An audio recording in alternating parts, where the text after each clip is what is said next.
Hello, and welcome to Family Folktales from the Nashville Public Library. I'm Susan Poulter, a librarian at the Main Library. Today's story is The White Cat, a French tale found in Andrew Lang's Blue Fairy Book. Once upon a time, there was a king who had 3 sons who were all so clever and brave that he began to be afraid that they would want to reign over the kingdom before he was dead. Now the king, though he felt that he was growing old, did not at all wish to give up the government of his kingdom while he could still manage it very well. So he thought the best way to live in peace would be to divert the minds of his sons by promises which he could always get out of when the time came for keeping them. So he sent for them all, and after speaking to them kindly, he added, "You will quite agree with me, my dear children, that my great age makes it impossible for me to look after my affairs of state as carefully as I once did. I begin to fear that this may affect the welfare of my subjects. Therefore, I wish that one of you should succeed to my crown. But in return for such a gift as this, it is only right that you should do something for me. Now, as I think of retiring into the country, it seems to me that a pretty, lively, faithful little dog would be very good company for me. So, without any regard for your ages, I promise that the one who brings me the most beautiful little dog shall succeed me at once."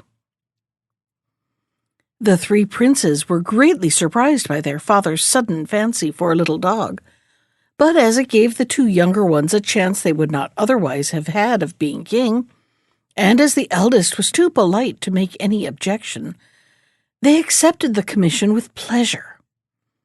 They bade farewell to the king, who gave them presents of silver and precious stones, and appointed to meet them at the same hour, in the same place, after a year had passed, to see the little dogs they had brought for him. Then they went together to a castle which was about a league from the city, accompanied by all their particular friends, to whom they gave a grand banquet, and the 3 brothers promised to be friends always, to share whatever good fortune befell them, and not to be parted by any envy or jealousy. And so they set out, agreeing to meet at the same castle at the appointed time, to present themselves before the king together. Each one took a different road, and the 2 eldest met with many adventures, but it is about the youngest that you are going to hear. He was young and gay and handsome, and he knew everything that a prince ought to know. And as for his courage, there was simply no end to it. Hardly a day passed without his buying several dogs, big and little, greyhounds, mastiffs, spaniels, and lapdogs. As soon as he had bought a pretty one, he was sure to see a still prettier, and then he had to get rid of all the others and buy that one, as, being alone, he found it impossible to take 30,000 or 40,000 dogs about with him. He journeyed from day to day, not knowing where he was going, until at last, just at nightfall, he reached a great, gloomy forest. He did not know his way, and to make matters worse, it began to thunder, and the rain poured down. He took the first path he could find, and after walking for a long time, he fancied he saw a faint light, and began to hope that he was coming to some cottage where he might find shelter for the night. At length, guided by the light, he reached the door of the most splendid castle he could have imagined. The door was gold, covered with carbuncles, and it was the pure red light which shone from them that had shown him the way through the forest. The walls were of the finest porcelain in all the most delicate colors, and the prince saw that all the stories he had ever read were pictured upon them. But as he was terribly wet, and the rain still fell in torrents, he could not stay to look about any more, but came back to the golden door. There he saw a deer's foot hanging by a chain of diamonds, and he began to wonder who could live in this magnificent castle. "They must feel very secure against robbers," he said to himself. "What is to hinder anyone from cutting off that chain and digging out those carbuncles and making himself rich for life?" He pulled the deer's foot, and immediately a silver bell sounded, and the door flew open. But the prince could see nothing but numbers of hands in the air, each holding a torch. He was so much surprised that he stood quite still, until he felt himself pushed forward by other hands, so that, though he was somewhat uneasy, he could not help going on. With his hand on his sword, to be prepared for whatever might happen, he entered a hall paved with lapis lazuli, while two lovely voices sang, "The hands you see floating above will swiftly your bidding obey. If your heart dreads not conquering love, in this place you may fearlessly stay." The prince could not believe that any danger threatened him when he was welcomed in this way. So, guided by the mysterious hands, he went toward a door of coral, which opened of its own accord, and he found himself in a vast hall of mother-of-pearl, out of which opened a number of other rooms, glittering with thousands of lights and full of such beautiful pictures and precious things that the prince felt quite bewildered. After passing through 60 rooms, the hands that conducted him stopped, and the prince saw a most comfortable-looking armchair drawn up close to the chimney corner.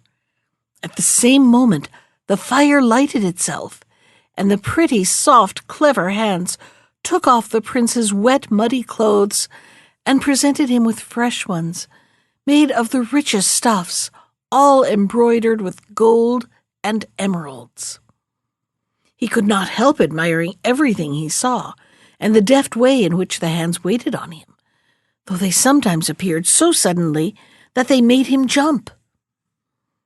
When he was quite ready, and I can assure you that he looked very different from the wet and weary prince who had stood outside in the rain and pulled the deer's foot, the hands led him to a splendid room, upon the walls of which were painted the histories of Puss in Boots and a number of other famous cats.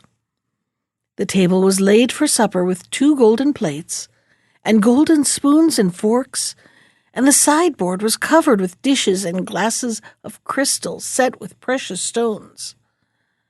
The prince was wondering who the second place could be for, when suddenly in came about a dozen cats, carrying guitars and rolls of music, who took their places at one end of the room, and under the direction of a cat who beat time with a roll of paper, began to mew in every imaginable key, and to draw their claws across the strings of the guitars, making the strangest kind of music that could be heard.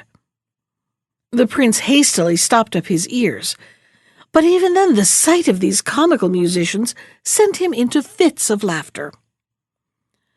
"What funny thing shall I see next?" he said to himself, and instantly the door opened, and in came a tiny figure covered by a long black veil. It was conducted by 2 cats wearing black mantles and carrying swords, and a large party of cats followed who brought in cages full of rats and mice. The prince was so much astonished that he thought he must be dreaming, but the little figure came up to him and threw back its veil, and he saw that it was the loveliest little white cat it is possible to imagine. She looked very young and very sad, and in a sweet little voice that went straight to his heart, she said to the prince, "King's son, you are welcome. The Queen of the Cats is glad to see you." "Lady Cat," replied the prince, "I thank you for receiving me so kindly. But surely you are no ordinary pussy-cat. Indeed, the way you speak and the magnificence of your castle prove it plainly." "King's son," said the white cat, "I beg you to spare me these compliments, for I am not used to them. But now, she added, let supper be served, and let the musicians be silent, as the prince does not understand what they are saying." So the mysterious hands began to bring in the supper, and first they put on the table 2 dishes, one containing stewed pigeons, and the other a fricassee of fat mice. The sight of the latter made the prince feel as if he could not enjoy his supper at all. But the white cat, seeing this, assured him that the dishes intended for him were prepared in a separate kitchen, and he might be quite certain that they contained neither rats nor mice. And the prince felt so sure that she would not deceive him that he had no more hesitation in beginning. Presently he noticed that on the little paw that was next to him, the white cat wore a bracelet containing a portrait, and he begged to be allowed to look at it. To his great surprise, he found it represented an extremely handsome young man who was so like himself that it might have been his own portrait. The white cat sighed as he looked at it and seemed sadder than ever, and the prince dared not ask any questions for fear of displeasing her. So he began to talk about other things, and found that she was interested in all the subjects he cared for himself, and seemed to know quite well what was going on in the world. After supper, they went into another room, which was fitted up as a theater, and the cats acted and danced for their amusement, and the white cat said good night to him, and the hands conducted him into a room he had not seen before, hung with tapestry worked with butterflies' wings of every color. There were mirrors that reached from the ceiling to the floor, and a little white bed with curtains of gauze tied up with ribbons. The prince went to bed in silence, as he did not quite know how to begin a conversation with the hands that waited on him, and in the morning he was awakened by a noise and confusion outside of his window, and the hands came and quickly dressed him in hunting costume. When he looked out, all the cats were assembled in the courtyard, some leading greyhounds, some blowing horns, for the white cat was going out hunting. The hands led a wooden horse up to the prince, and seemed to expect him to mount it, at which he was very indignant.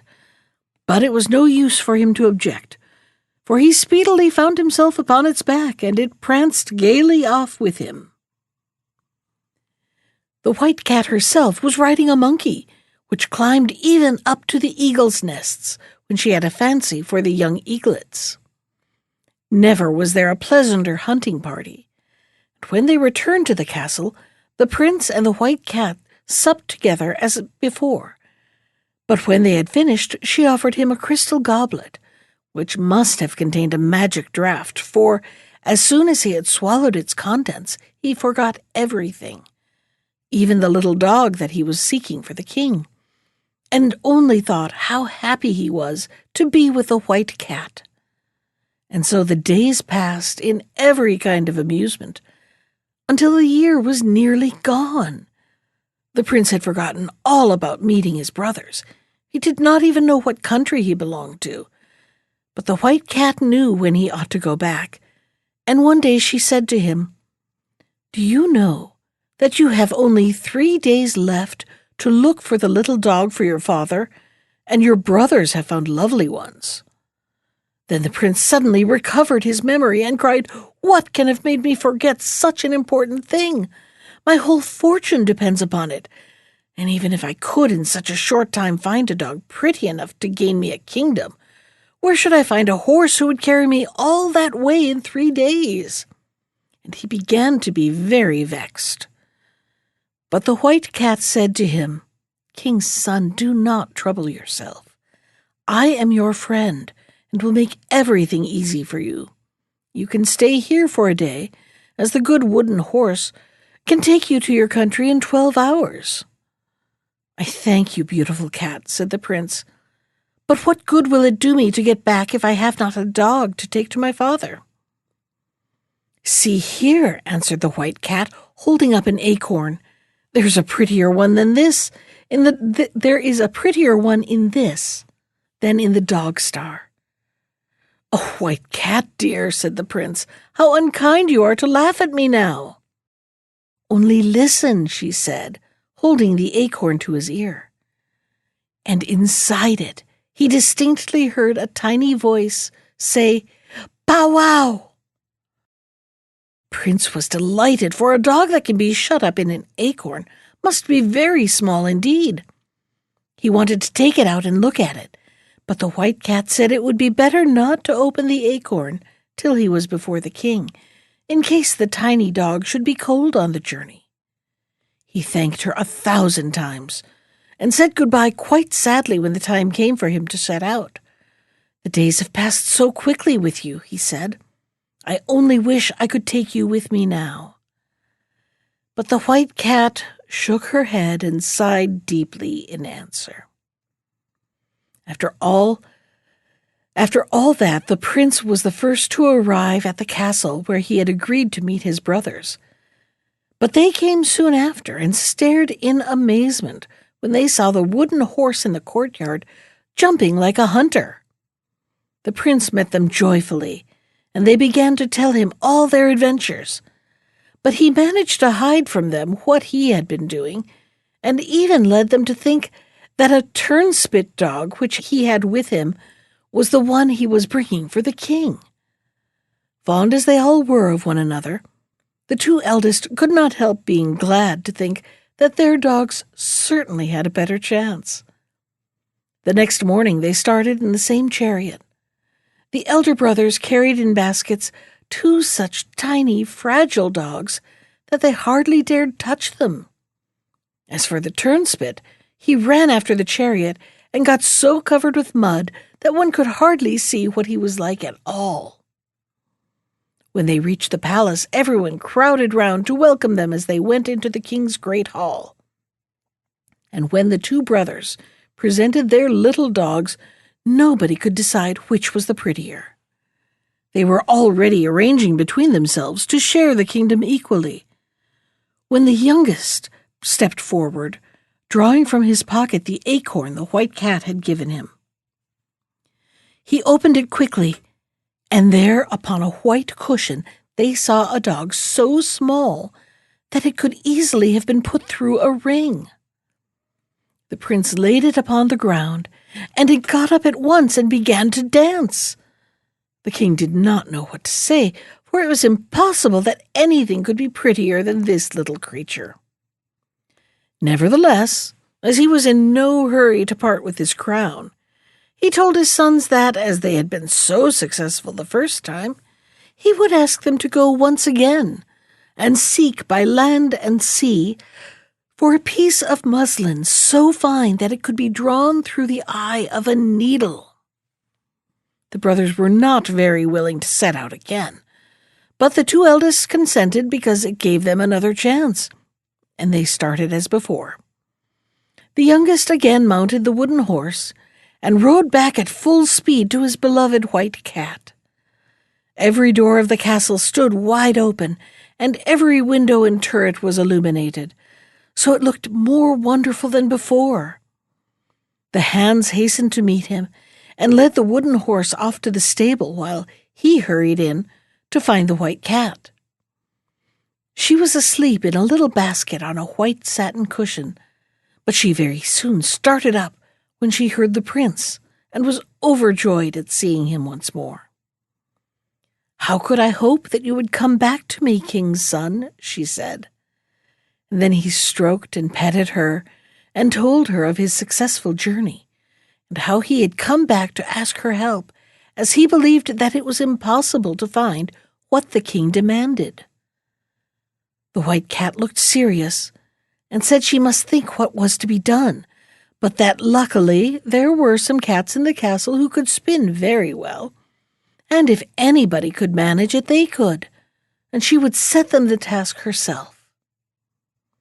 And then the hands appeared, carrying torches, and conducted the prince and the White Cat to a long gallery which overlooked the river, from the windows of which they saw a magnificent display of fireworks of all sorts. After which they had supper, which the prince liked even better than the fireworks, for it was very late, and he was hungry after his long ride. And so the days passed quickly as before. It was impossible to feel dull with the white cat, and she had quite a talent for inventing new amusements. Indeed, she was cleverer than a cat has any right to be. But when the prince asked her how it was that she was so wise, she only said, "King's son, do not ask me. Guess what you please. I may not tell you anything." The prince was so happy that he did not trouble himself at all about the time. But presently the white cat told him the year was gone, and that he need not be at all anxious about the piece of muslin, as they had made it very well. "This time," she added, "I can give you a suitable escort." And on looking out into the courtyard, the prince saw a superb chariot of burnished gold, enameled in flame color, with 1,000 different devices. It was drawn by 12 snow-white horses, harnessed 4 abreast, and their trappings were flame-colored velvet embroidered with diamonds. 100 chariots followed, each drawn by 8 horses and filled with officers in splendid uniforms, and 1,000 guards surrounded the procession. "Go," said the white cat, "and when you appear before the king in such state, he surely will not refuse you the crown which you deserve. Take this walnut, but do not open it until you are before him. Then you will find in it the piece of stuff you asked for." "Lovely Blanchette," said the prince, "how can I thank you properly for all your kindness to me? Only tell me that you wish it, and I will give up forever all thought of being king, and will stay here with you always." "King's son," she replied, "it shows the goodness of your heart that you should care so much for a little white cat who is good for nothing but to catch mice. But you must not stay." So the prince kissed her little paw and set out. You can imagine how fast he traveled when I tell you that they reached the king's palace in just half the time it had taken the wooden horse to get there. This time, the prince was so late that he did not try to meet his brothers at their castle, so they thought he could not be coming, and were rather glad of it, and displayed their pieces of muslin to the king proudly, feeling sure of their success. And indeed the stuff was very fine, and would go through the eye of a very large needle. But the king, who was only too glad to make a difficulty, sent for a particular needle, which was kept among the crown jewels, and had such a small eye that everybody saw at once that it was impossible that the muslin should pass through it. The princes were angry, and were beginning to complain that it was a trick, when suddenly the trumpet sounded and the youngest prince came in. His father and brothers were quite astonished at his magnificence, and after he had greeted them, he took the walnut from his pocket and opened it, fully expecting to find the piece of muslin. But instead, there was only a hazelnut. He cracked it, and there lay a cherry stone. Everybody was looking on, and the king was chuckling to himself at the idea of finding the piece of muslin in a nutshell. However, the prince cracked the cherry stone, but everyone laughed when he saw it contained only its own kernel. He opened that and found a grain of wheat, and in that was a millet seed. Then he began to wonder and muttered softly, white cat, are you making fun of me?" In an instant he felt a cat's claw give his hand quite a sharp scratch, and hoping that it was meant as an encouragement, he opened the millet seed and drew out of it a piece of muslin 400 ells long, and woven with the loveliest colors and most wonderful patterns. And when the needle was brought, it went through the eye 6 times with the greatest ease. The king turned pale, and the other princes stood silent and sorrowful, for nobody could deny that this was the most marvelous piece of muslin that was to be found in the world. Presently the king turned to his sons and said, with a deep sigh, "Nothing could console me more in my old age than to realize your willingness to gratify my wishes. Go then once more, and whoever at the end of a year can bring back the loveliest princess shall be married to her and shall, without further delay, receive the crown, for my successor must certainly be married." The prince considered that he had earned the kingdom fairly twice over, but he was still too well bred to argue about it. So he just went back to his gorgeous chariot, and, surrounded by his escort, returned to the White Cat faster than he had come. This time she was expecting him. The path was strewn with scented flowers, and 1,000 braziers were burning scented woods which perfumed the air. Seated in a gallery from which she could see his arrival, the White Cat waited for him. "Well, king's son," she said, "here you are once more, without a crown." "Madam," said he, "thanks to your generosity, I have earned one twice over. But the fact is that my father is so loath to part with it that it would be no pleasure for me to take it." "Never mind," she answered. "It's just as well to try and deserve it. As you must take back a lovely princess with you next time, I will be on the lookout for one for you. In the meantime, let us both enjoy ourselves. Tonight I have ordered a battle between my cats and the river rats on purpose to amuse you." So this year slipped away even more pleasantly than the preceding ones. Sometimes the prince could not help asking the cat how it was that she could talk. "Perhaps you are a fairy," he said. "Or has some enchanter changed you into a cat?" But she only gave him answers that told him nothing. Days go by so quickly when one is very happy that it is certain the prince would never have thought of it being time to go back, when one evening, as they sat together, the White Cat said to him that if he wanted to take a lovely princess home with him the next day, he must be prepared to do what she told him. "Take this sword," she said, "and cut off my head." "I," cried the prince, "I cut off your head? Blanchette, darling, how could I do it?" "I entreat you to do as I tell you, king's son," she replied. The tears came into the prince's eyes as he begged her to ask him anything but that, to set him any task she pleased as proof of his devotion, but to spare him the grief of killing his dear puss. But nothing he could say altered her determination, and at last he drew his sword and desperately, with a trembling hand, cut off her white head. But imagine his astonishment and delight when suddenly a lovely princess stood before him, and while he was still speechless with amazement, the door opened and a goodly company of knights and ladies entered, each carrying a cat's skin.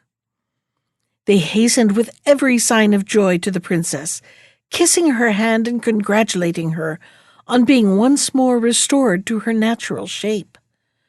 She received them graciously, but after a few minutes begged that they would leave her alone with the prince, to whom she said, "You see, Prince, you were right in supposing me to be no ordinary cat. My father reigned over 6 kingdoms. The queen, my mother, whom he loved dearly, had a passion for traveling and exploring, and when I was only a few weeks old, she obtained his permission to visit a certain mountain, of which she had heard many marvelous tales, and set out taking with her a number of her attendants.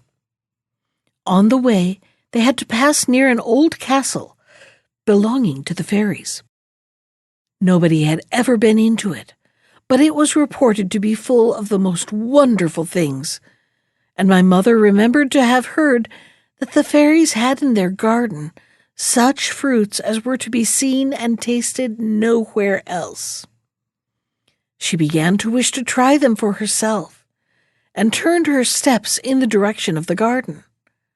On arriving at the door, which blazed with gold and jewels.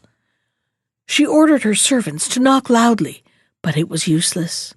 It seemed as if all the inhabitants of the castle must be asleep or dead. Now the more difficult it became to obtain the fruit, the more the queen was determined that have it she would.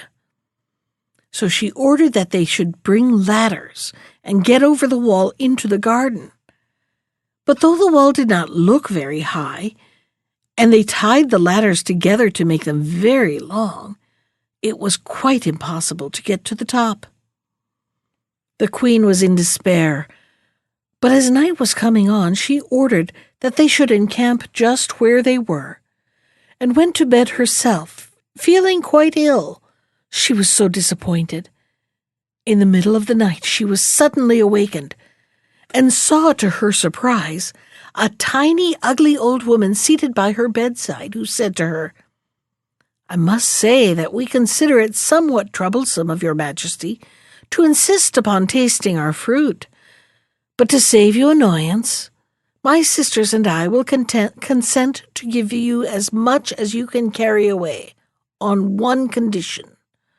That is, that you shall give us your little daughter to bring up as our own." "Ah, my dear madam," cried the queen, "is there nothing else that you will take for the fruit?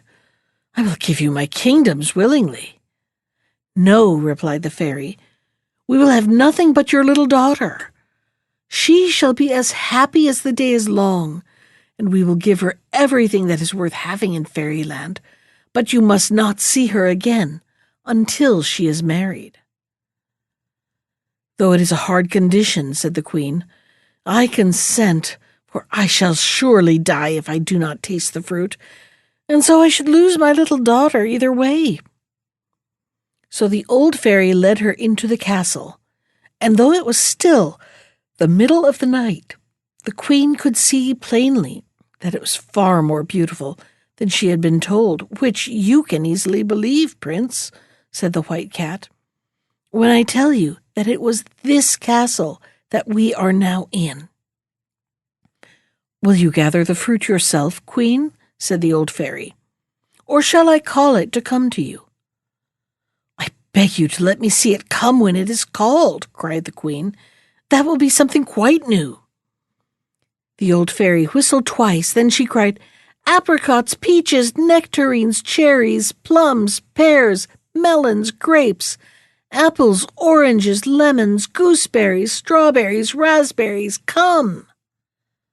And in an instant they came tumbling in one over another, and yet they were neither dusty nor spoiled, and the queen found them quite as good as she had fancied them. You see, they grew upon fairy trees. The old fairy gave her golden baskets in which to take the fruit away, and it was as much as 400 mules could carry. Then she reminded the queen of her agreement, and led her back to the camp, and next morning she went back to her kingdom. But before she had gone very far, she began to repent of her bargain, and when the king came out to meet her, she looked so sad that he guessed that something had happened, and asked what was the matter. At first the queen was afraid to tell him, but when, as soon as they reached the palace, 5 frightful little dwarfs were sent by the fairies to fetch me, she was obliged to confess what she had promised. The king was very angry, and had the queen and myself shut up in a great tower and safely guarded, and drove the little dwarfs out of his kingdom. But the fairies sent a great dragon, who ate up all the people he met, and whose breath burnt up everything as he passed through the country. And at last, after trying in vain to rid himself of this monster, the king, to save his subjects, was obliged to consent that I should be given up to the fairies. This time they came themselves to fetch me, in a chariot of pearl drawn by seahorses, followed by the dragon, who was led with chains of diamonds. My cradle was placed between the old fairies, who loaded me with caresses, and away we whirled through the air to a tower which they had built on purpose for me. There I grew up, surrounded with everything that was beautiful and rare, and learning everything that is ever taught to a princess, but without any companions but a parrot and a little dog who could both talk, and receiving every day a visit from one of the old fairies who came mounted upon the dragon. One day, however, as I sat at my window, I saw a handsome young prince who seemed to have been hunting in the forest which surrounded my prison, and who was standing and looking up at me. When he saw that I observed him, he saluted me with great deference. You can imagine that I was delighted to have someone new to talk to, and in spite of the height of my window, our conversation was prolonged till night fell. Then my prince reluctantly bade me farewell. But after that, he came again many times, and at last I consented to marry him. But the question was how I was to escape from my tower. The fairies always supplied me with flax for my spinning, and by great diligence I made enough cord for a ladder that would just reach to the foot of the tower. But alas, just as my prince was helping me to descend it, the crossest and ugliest of the old fairies flew in. Before he had time to defend himself, my unhappy lover was swallowed up by the dragon. As for me, the fairies, furious at having their plans defeated, for they intended me to marry the king of the dwarfs, and I utterly refused, changed me into a white cat. When they brought me here, I found all the lords and ladies of my father's court awaiting me under the same enchantment, while the people of lesser rank had been made invisible, all but their hands. As they laid me under the enchantment, the fairies told me all my history, for until then I had quite believed that I was their child, and warned me that my only chance of regaining my natural form was to win the love of a prince who resembled in every way my unfortunate lover. "And you have won it, lovely princess," interrupted the prince. "You are indeed wonderfully like him," resumed the princess, "in voice, in features, and everything. And if you really love me, all my troubles will be at an end." "And mine too," cried the prince, throwing himself at her feet, "if you will consent to marry me." "I love you already better than anyone in the world," she said. "But now it is time to go back to your father, and we shall hear what he says about it." So the prince gave her his hand and led her out, and they mounted the chariot together. It was even more splendid than before, and so was the whole company. Even the horses' shoes were of rubies with diamond nails, and I suppose that is the first time such a thing was ever seen. As the princess was as kind and clever as she was beautiful, you may imagine what a delightful journey the prince found it, for everything the princess said seemed to him quite charming. When they came near the castle where the brothers were to meet, the princess got into a chair carried by 4 of the guards. It was hewn out of one splendid crystal, and had silken curtains which she drew round her that she might not be seen. The prince saw his brothers walking upon the terrace, each with a lovely princess, and they came to meet him, asking if he had also found a wife. He said that he had found something much rarer, a white cat, at which they laughed very much and asked him if he was afraid of being eaten up by mice in the palace.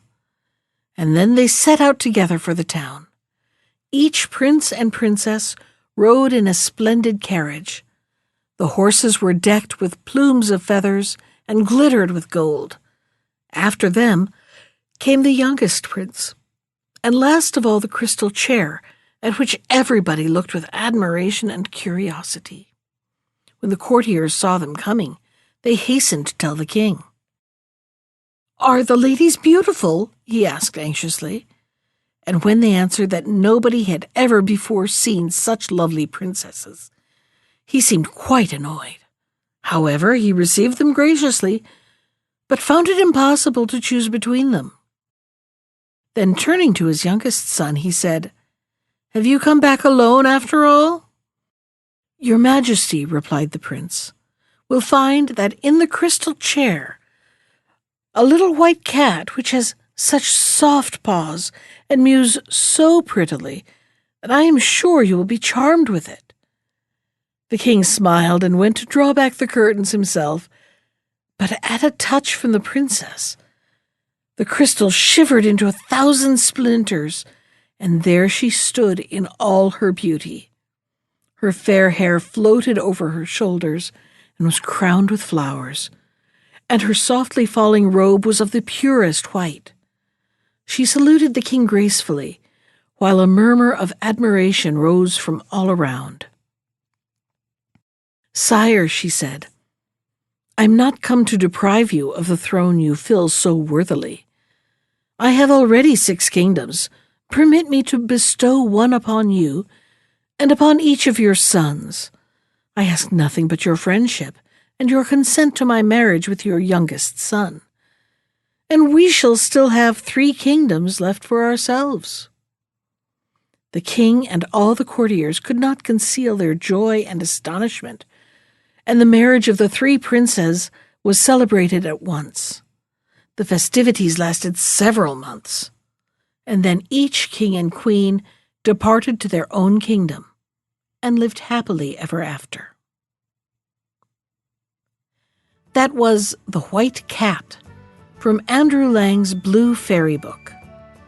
Special thanks to Ginger Sands for our theme music.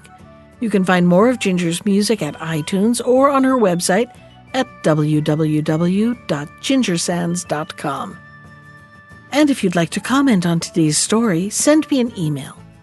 I can be reached at susan.poulter, that's Poulter, @nashville.gov. Thanks for listening.